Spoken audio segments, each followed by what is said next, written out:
Today we are at the Leicestershire Young Farmers Rally, which is a day of competitions. We brought the Trebuchet that we made a few episodes ago, and there's lots of other stuff going on as well. So I'll just film it and show it you. I hope you enjoy it. Immerse yourself in rural culture. I've actually been to one of these before because it had either been COVID or I'd been at university. There are 11 clubs in Leicestershire Young Farmers and they all turned up to compete sporting two-tone shorts and mullets. It's all very agricultural. I thought I'd give you a flavour of some of the competitions. Everything from checking a tractor over to make sure it's ready to go for the day, to displays of physical prowess like shoveling stuff through a hole. There's bale throwing. There's bale stacking. They've got to move the bales between the trailers without touching the floor, they're being quite slow. You've got milking a fake cow. You've got whatever's going on here. Lots of the competitions are based on the skills that you need to fulfil certain roles within the farming community. This is an auctioneering competition. They have to sell sunglasses. Can I start bidding off in five? Five and go. 5 bid 5, 6, 7, 8, 10, 10, 12, 15, 15, 15, 18, 18, 18, got 20 bid, 25, 30 bid, 30 bid, 30, 52 to the bid, 52, 52. I don't actually know where the white coat comes from, but people wear them when they take part in official farmy stuff like shows or stock judging or competitions like this. And a lot of the competitions are just skills that you need for farming, like sheep shearing. This sheep is getting a haircut so it's not too hot in the summer, and this is how wool is produced.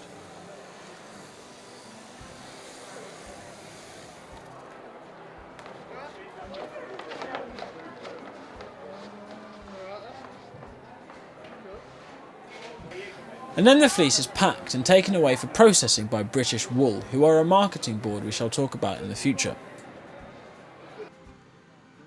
And there's lots of opportunities for people to show off their driving skills.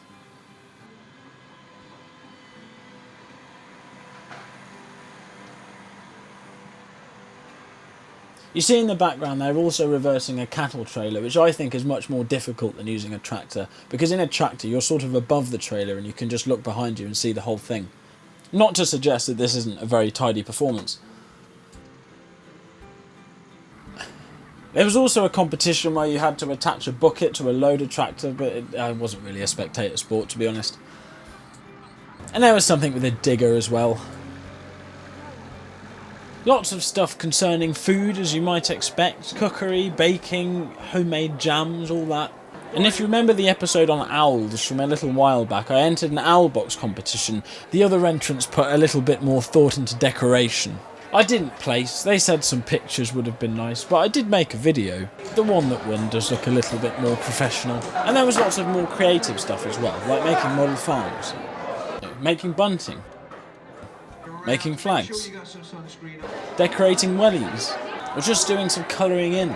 After all that came the stage events, the first of which was a milk boat race, which is what people who play rugby do with beer.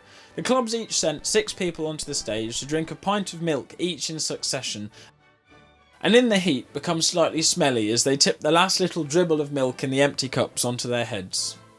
And after that came a competition where the contestants were given a bag full of frozen clothing and had to put it on as quickly as possible. There did actually seem to be some strategy at the start, with some of the contestants having some warm water to pour on the clothes, but it quite quickly descended into banging the clothes on the ground in the hope of breaking them apart.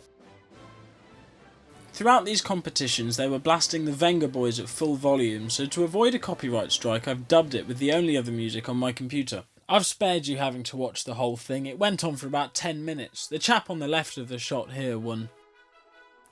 While this was going on, there was also a competition to knock a nail into pieces of wood as quickly as possible. Here's a chap who knows his way around a hammer. After that came the big events, the obstacle course, the catapults and the Tug of War. The obstacle course would culminate with people being pushed around the edge in these decorated shopping trolleys. 3, 2, 1, go! Come on, Jamie! Oh no! Go on, Jamie! So it's a relay. They have to fish a golf ball out of the bottom of the pool.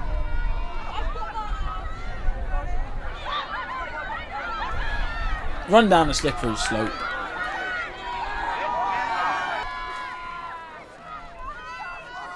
We've got to go through the tyres, bit of cheating from that guy, very poor, before jumping over a hurdle and then fishing an apple out of a bucket full of flour with their mouth.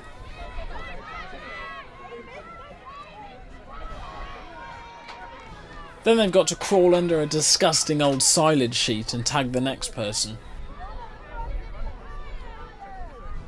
There's Hill coming in.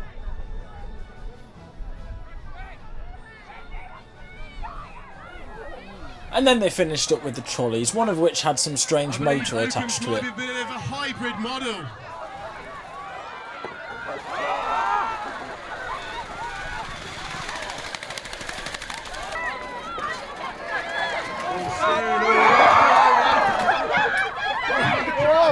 The Tug of War was taken very seriously. Most of the clubs had special tops especially for their Tug of War teams. They all had the fancy belts and fancy boots, and they made hooting sounds as they pulled.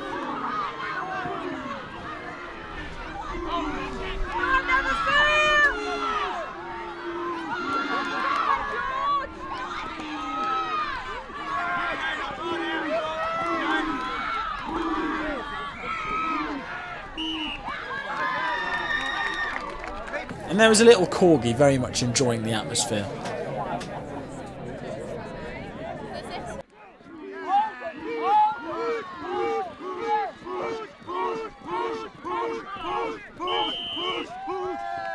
But we were entering a competition that required us to build a machine to throw a watermelon 25 metres.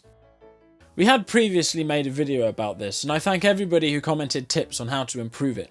But we figured out that how far it threw the object, and indeed whether or not the sling worked at all, depended on how far back the arm was pulled before it was released. So in this instance it could be pulled back further, but you get a good throw. We were confident enough to try it with a real melon, but pulled it too far back. After that, we pulled the arm back as far as we could to make sure that was the problem.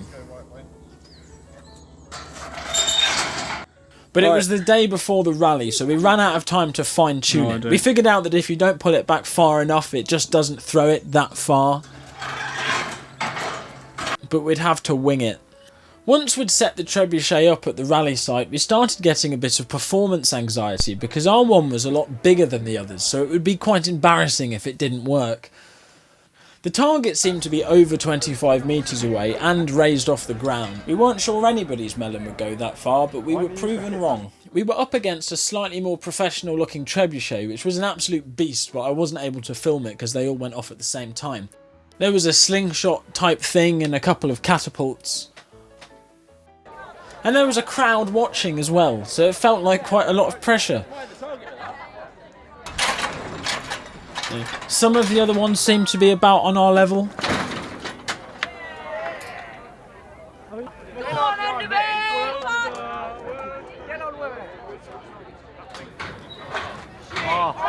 But to be honest, that was disappointing. A shower, not a thrower. There was a more deserving winner.